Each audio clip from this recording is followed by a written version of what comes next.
क्षमार्जस्नेतारं भेतारं कर्मभूभृतां ज्ञातारं विश्वतत्त्वानां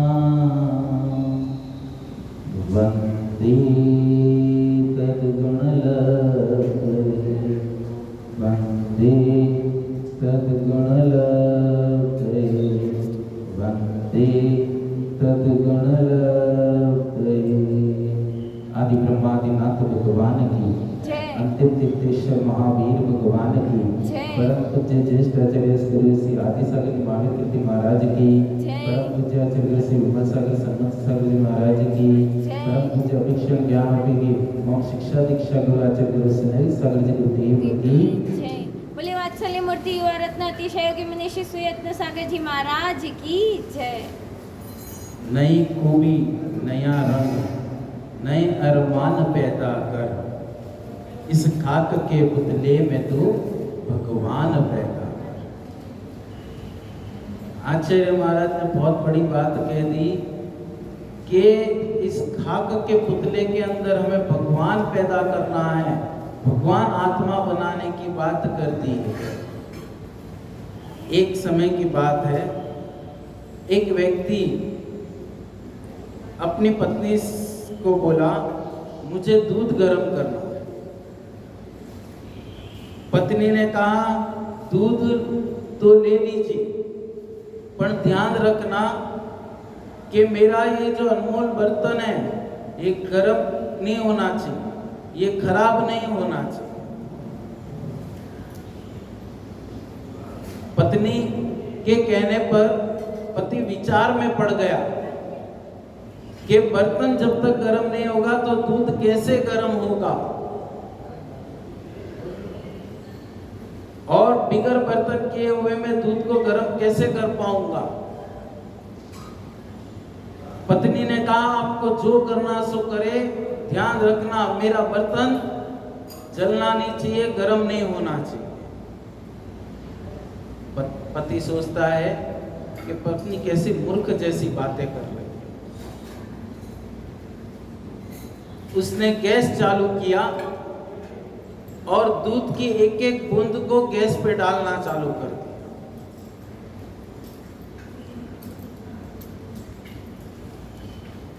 एक एक बूंद गैस पर डालता और दूध जल जाता।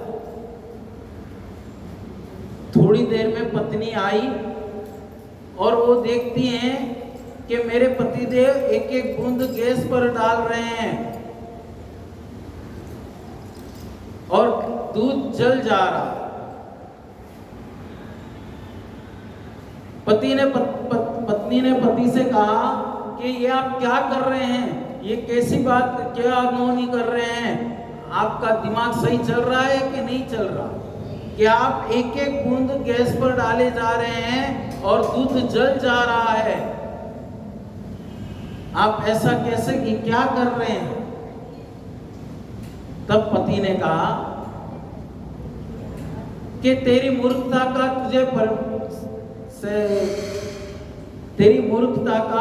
तुझे परिचय दे रहा हूं। तूने कहा कि मेरा ये अनमोल बर्तन है, इसे बिगर गर्म किए हुए दूध गर्म कर देना। तो बता कि अगर बर्तन गर्म नहीं होगा तो दूध कैसे गर्म होगा।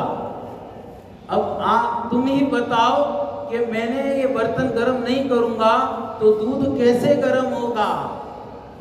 हे भव्य आत्माओं, यही मैं आपसे भी कहना चाह रहा हूं कि जब तक ये शरीर हमारा बर्तन है और अंदर बैठी हुई जो आत्मा है वो दूध है, जब तक इस शरीर को गर्म नहीं करोगे, जब तक इस शरीर को तपाओगे नहीं, जब तक इस शरीर के लिए तुम तपस्या नहीं करोगे, तब तक ये आत्मा तपने वाली नहीं है।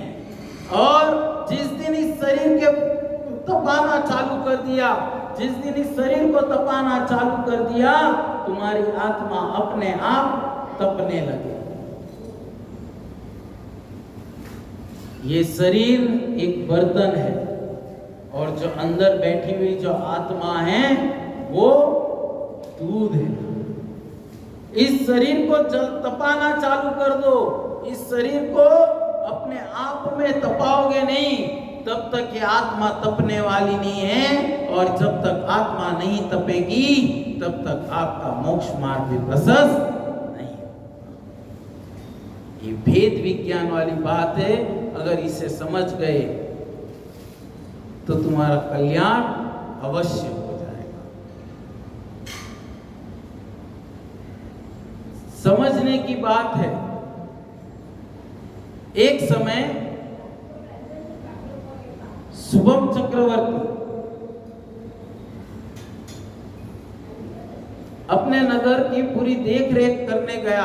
अपना पूरा नगर देखने गया कि नगर में किसी को कोई तकलीफ तो नहीं है, किसी बात की कोई चीज की तो तकलीफ नहीं है। उसने अपना भेष बदला और भेष बदल के पूरे नगर में घूमने लगा। घूमता घूमता सभी घरों में देखता हुआ जा रहा था।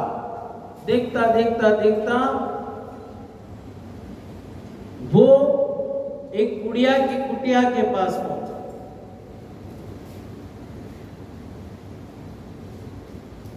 बुढ़िया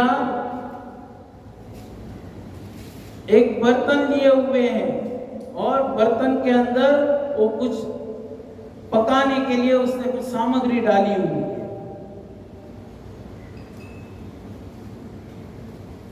पर बर्तन सिगड़ी से इतना ऊंचा रखा है कि बर्तन गर्म ही नहीं हो रहा। वो काफी देर से उसके अंदर दौड़ रही है, काफी देर से उसके पीछे लगी हुई है, पर बर्तन गर्म नहीं हो रहा था। तो उसके लिए सब्जी पकना मुश्किल हो रहा।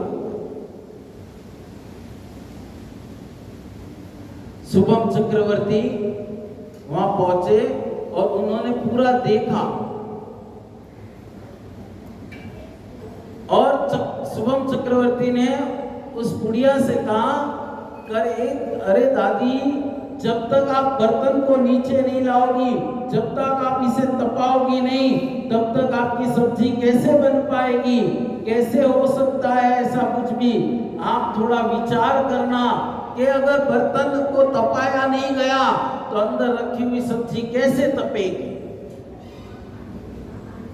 बुढ़िया कहती है कि राजा साहब, आपकी सब बात सही है, पर ये बर्तन मैं आज इस कल ही रात को नया लेके आई हूँ, ये मुझे बहुत प्यारा है, और अगर मैंने इस बर्तन को तपाया, ये जल गया तो ये खराब हो जाएगा, और ये खराब तो हो जाएगा, मेरी सब्जी पक जाएगी, पर ये खराब हो जाएगा तो मेरे क्या काम का रहेगा? शुभम चक्रवर्ती हंसने लगे। बोले दादी, जब तक बर्तन गर्म नहीं होगा, जब तक वो गर्म नहीं होगा तो अंदर रखी हुई सब्जी कैसे गर्म हो सकती है? बिगर उसके गर्म किए तुम सब्जी कैसे पका लोगी, कैसे कर लोगी? विचार करना दादी।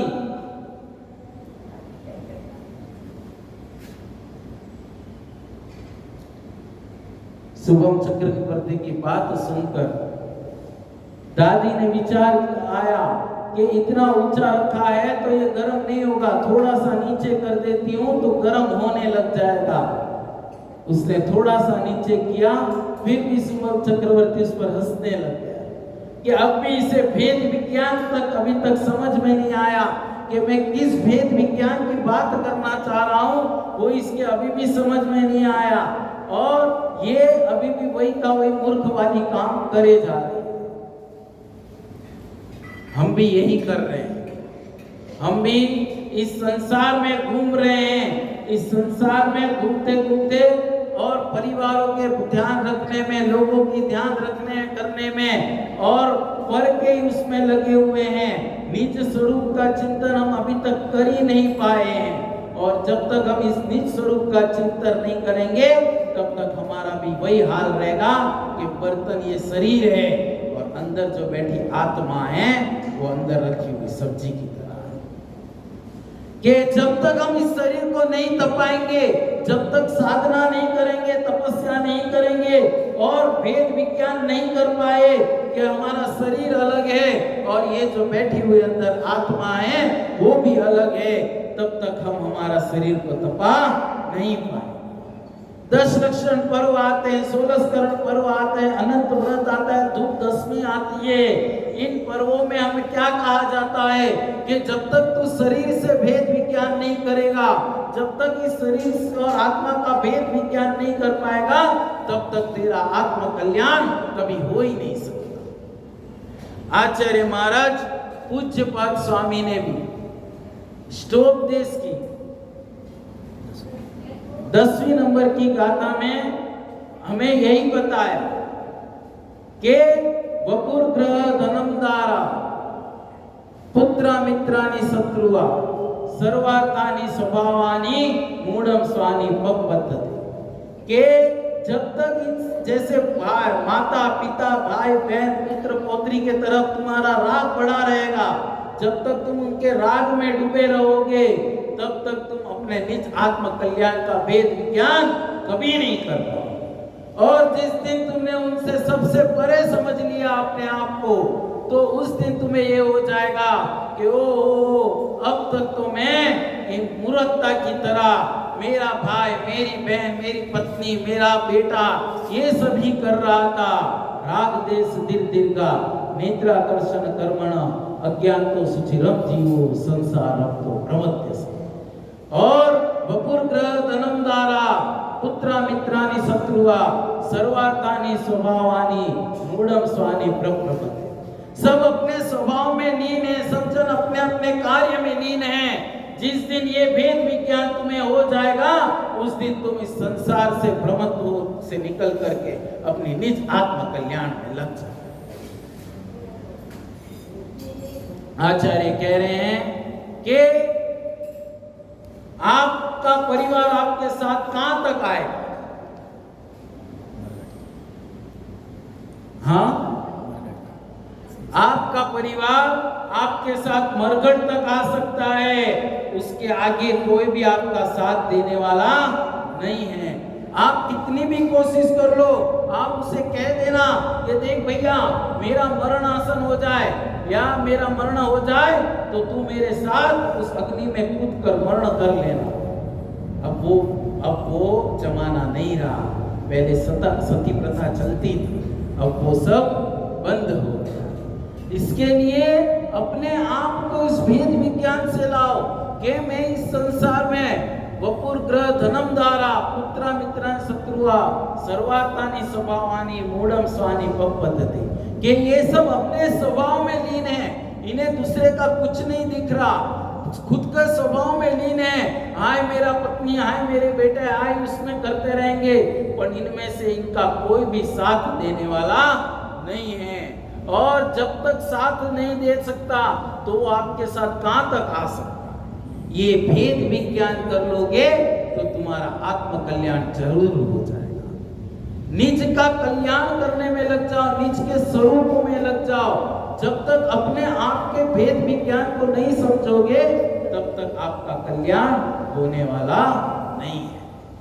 आप सबका कल्याण हो, मोक्ष मार्ग प्रशस्त हो और इस भेद विज्ञान को समझ के अपने आत्म कल्याण की ओर दौड़ो। यही मेरे मंगल आशीर्वाद है। बोलिए आचार्य गुरु श्री सागर जी महाराज की जय। जब मुनि शिष्य यत्न सागर जी महाराज की जय। मात की जय।